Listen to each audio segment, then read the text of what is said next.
good morning mga boy. Masyadong maaga. Gising na si Kuya Gilbert nyo. Nandito na ako ngayon sa may bandang service road ng Valenzuela. Katabi ng NLEX. Mapunta tayo ngayon ng Bukawi Pet Market. Opo, mapunta tayo ng Bukawi Pet Market ngayon. Medyo almost 1 month yata akong wala. Hindi pumunta doon dahil sa mga several reasons. Day check tayo, March 15 at 4:15 ng umaga. Try natin na makapag-update ng mga pet doon ng mga sailors natin, kaibigan natin mga sailors. Okay mga boy, diretso na tayo para makapwesto na tayo at pahanda natin yung ating parapernalias. Okay mga boy, peace! Okay mga boy, good morning again. Kanya, kaset up lang natin ang ating video, ang ating cellphone dito sa ating very useful na lagyan ng cellphone sa ating katawan para makapag-ano tayo. Hop! Nandito ako sa service road nga ng Valenzuela, katabi ng NLEX, nakikita nyo naman. Okay, bakit nga ba wala si Kuya Gilbert sa pet market ng Bulacan ng almost ilang linggo? Kung natatandaan ko yung reason unang reason ko is dahil nung unang linggo na wala ako ay dahil meron akong schedule na pet transport. Kaya hindi ako nakapunta. Pangalawang linggo, dumating yung aking mga biyanan. Siyempre, kailangan natin haragain. Then, minsan na naman sila pupunta. Siyempre, kailangan natin magpabida sa ating mga biyanan. Okay, yung pangatlong linggo, may schedule yung mga anakis ko sa school nila at hindi ko pwedeng paubaya sila sa sa service kasi pagulo yung schedule. Back and forth lang yung aking isang diretsong papuntang school at isang diretsong pauwi galing sa school. Yung binabayaran mo lang sa service, magulo yung schedule nila. Iba yung schedule ng aking panganay, iba naman ang schedule ng aking bunso. Kaya hindi ko pwedeng ipa-service kasi malaki yung aking gagastusin. Kaya nag-decide na lang ako last week. Nung nakaraang last week, ako na lang yung mag-atid sundo sa kanila. Then, susunod na linggo, nakalip si Mrs. para mag-asigasto ng kanyang driver license. At syempre, hila-hila tayo ng Mrs.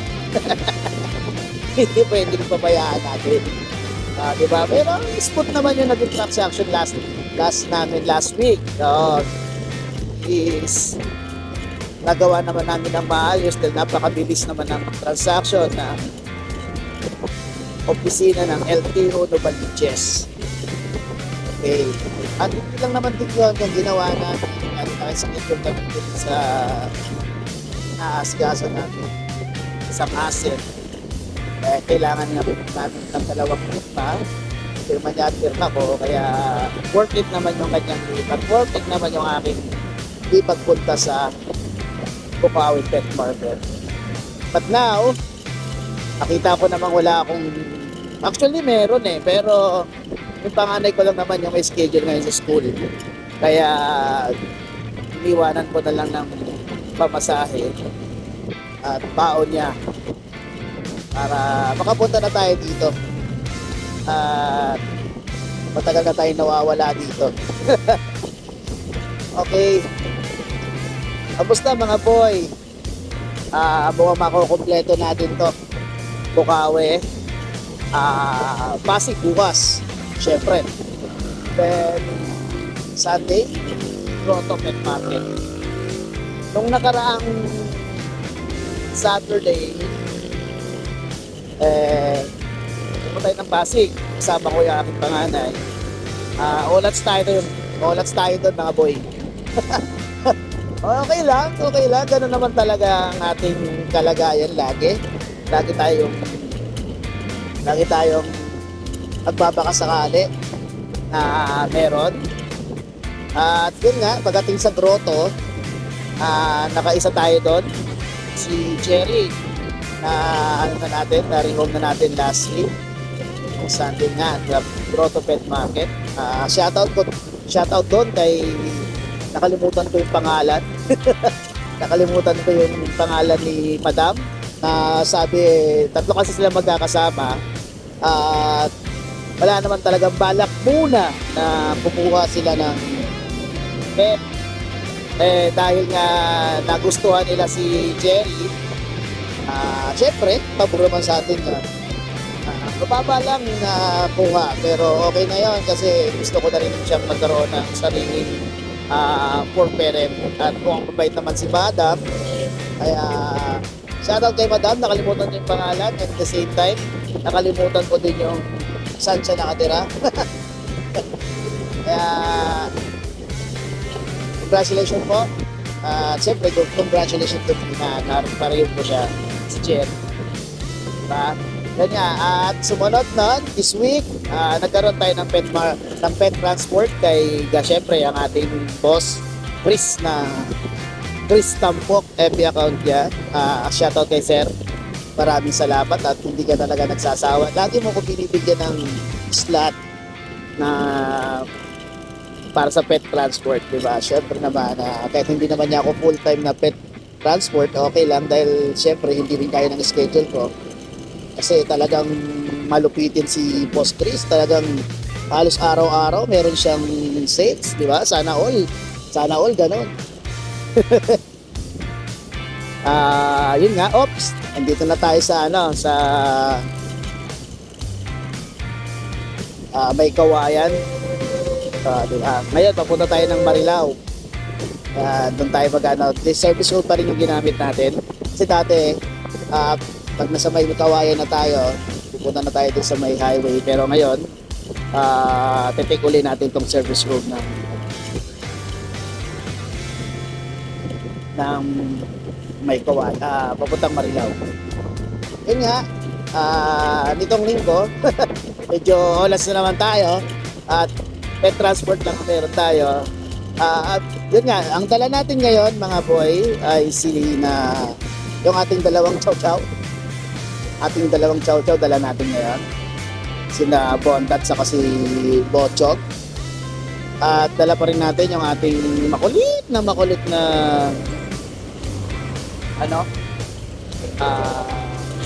poodle. Yung ating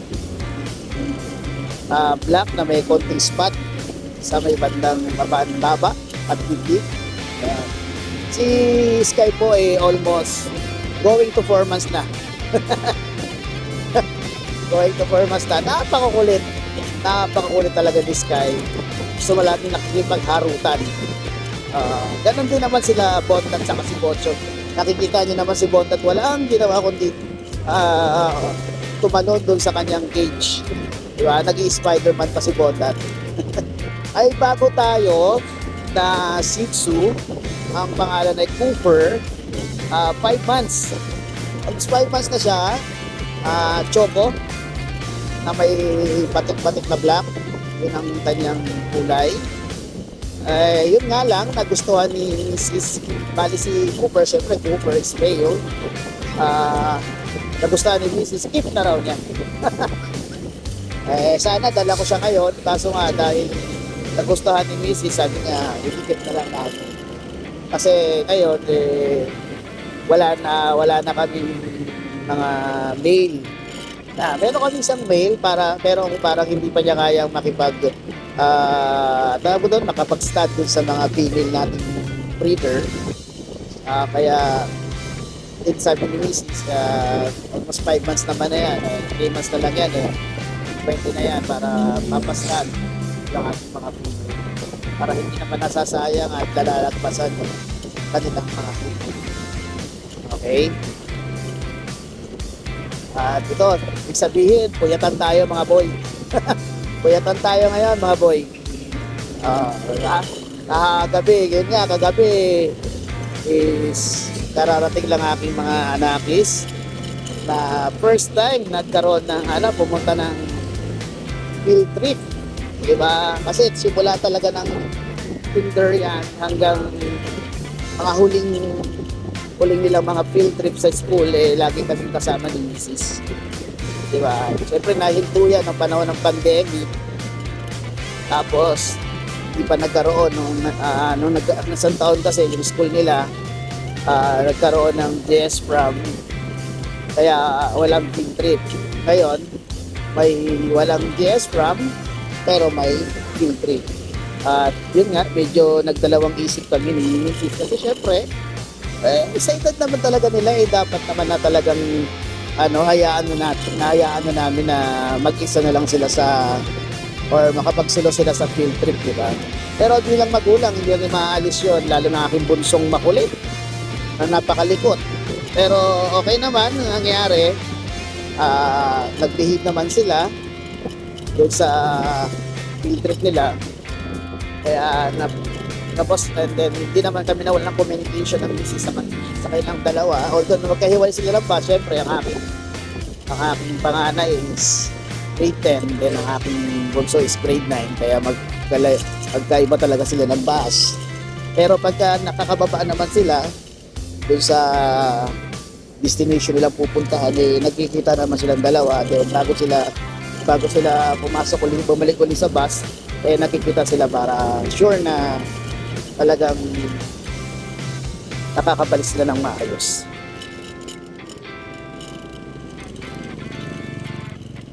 Makapunta sila sa Enchanted Kingdom at museum.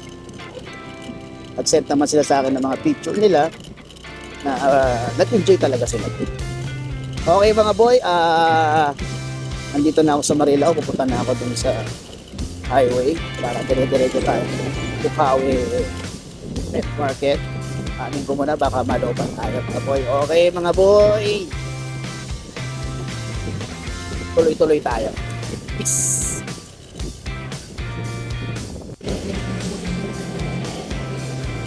Okay mga boy, dito na tayo ulit, bumabalik tayo. Malapit na tayo sa Bukawi Pet Market. At oras natin ay 4:35 na ng umaga. Malapit na mag-alas 5. Boy, binuksan ko yung ilaw ko kasi mamaya madilim kasi may pagpasok natin sa may kanto, at lalo na doon sa may Pantangkooban, medyo nag-trip na. Okay, ayun natatanaw ko na yung overpass na kung saan pwede tayo umakyat o pwede naman tayo sa may bandang baba. Doon nga lang sa bandang baba, may bandang puntang kanan o puntang Santa Maria, huwag kayong kakanan.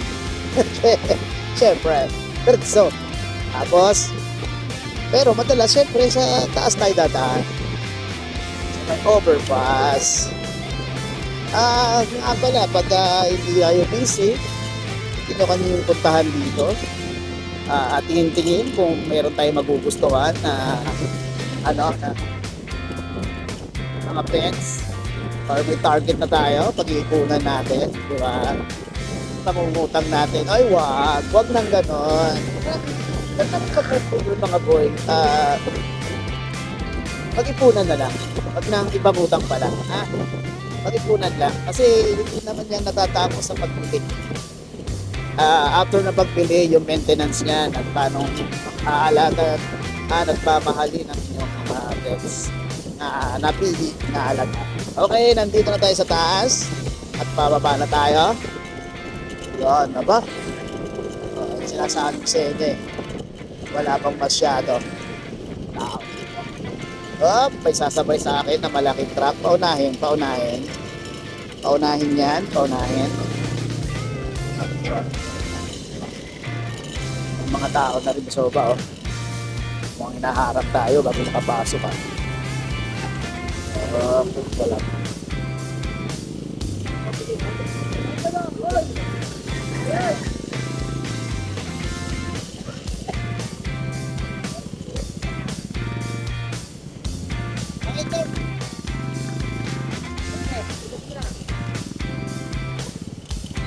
Shih Tzu. Good morning, sir. Okay, yun ang CEO natin dito. O, pinaghahanap mo dyan. Okay. Dito na tayo, mga boy. Dito tayo sa kanan. At napakasikip na naman ng bandang kaliwa dahil sa mga manok. Yeah. Dito na kayo sila Boss Music. Si Boss JR. Si Boss Jun, wala ako sigurado eh.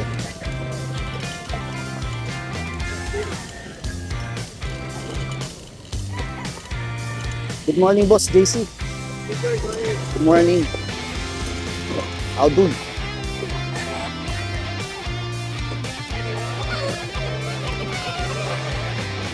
Ay, guy.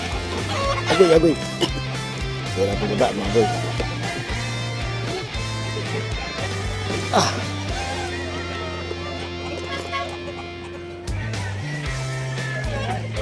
Dito na tayo, mga boy. Ito ay papuntang Balagtas, papuntang Marilao. P. Lazaro Street. Ito sila.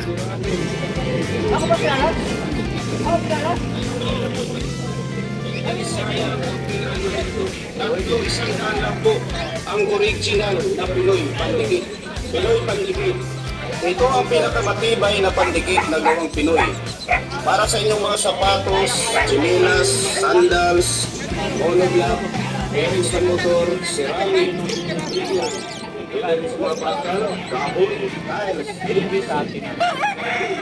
Ito lang po ang tanging pandikit. Kaya ako meron na yun. Kaya ako pre, nakaranat pa sa ako ng taon tayo. Mag-iina ilang araw. Pero pelat ako pa rin.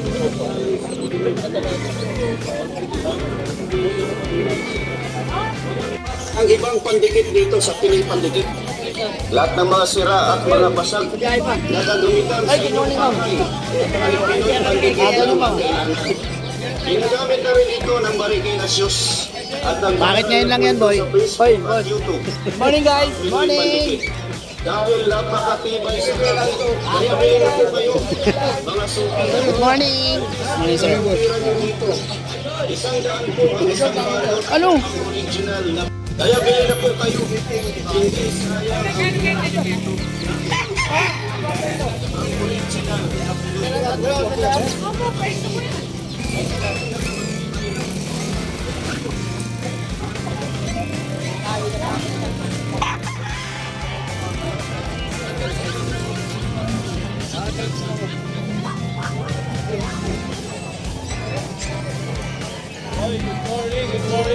Morning!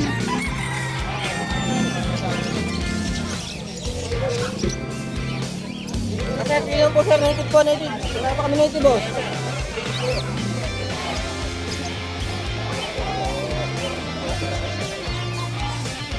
Laki.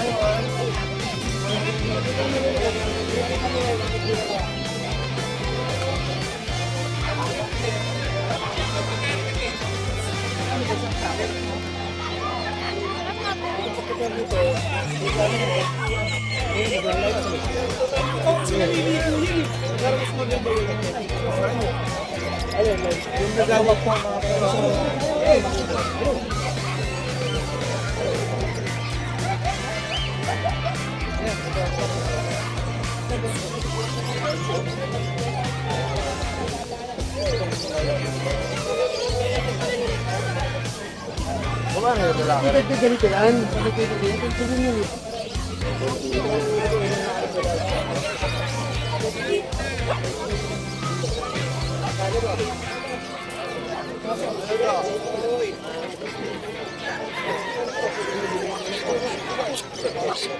Oy!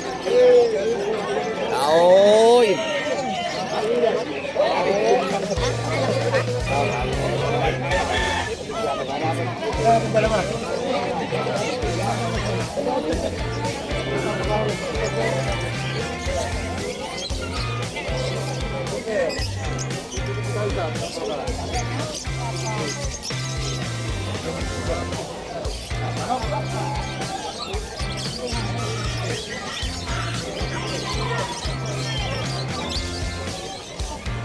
Morning, Ma'am Boy. Morning.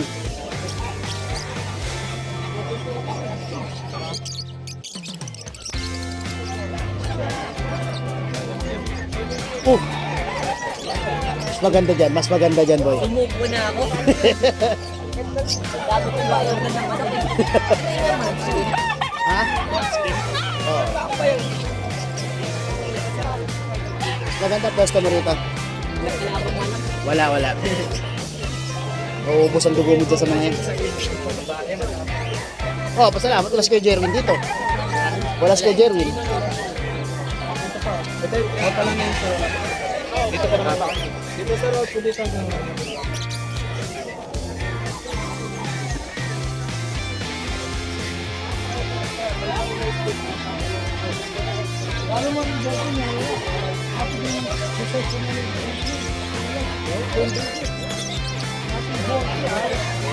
Malati lang. Ay,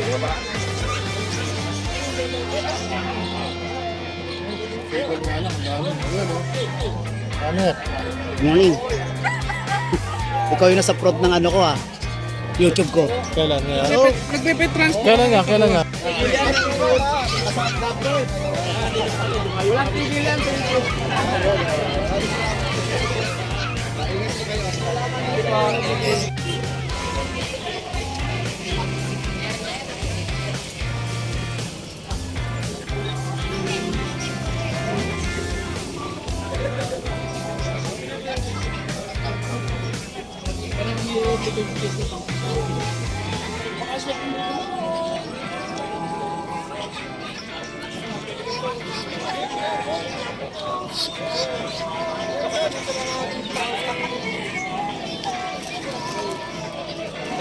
naman eh.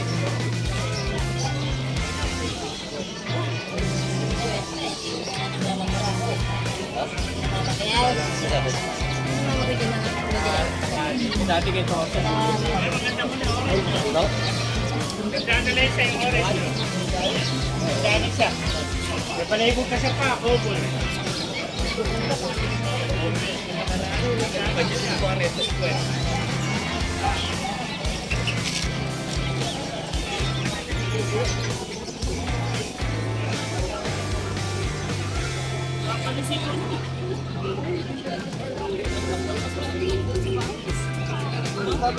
Okay. Good morning pa din. Titingnan natin, good morning pa rin. Oy, 11:05 na ng tanghali. At eto, nakita nyo, naka-helmet na ako. Pauwi na ako. Okay naman, naka-rehome tayo. Yes, Sky po ay na-rehome na natin. Okay mga boy. Uwi na ako. Bukas naman ay Pasig Pet Market. Kita tayo doon. Okay mga boy, maraming salamat sa panunood nyo sa aking mga vlogs. Ngayon lang uli ako vlog dito sa Bukawi Pet Market. Ayan, wala na halos kasi syempre nag-uwian na rin yung mga sailors at syempre vlogalang na rin yung mga buyers. Okay mga boy, maraming salamat sa panonood. Always support my YouTube channel Musta Boy, then follow tayo sa Ashkin Kennel para tuloy-tuloy tayo. Okay mga boy, maraming salamat and peace.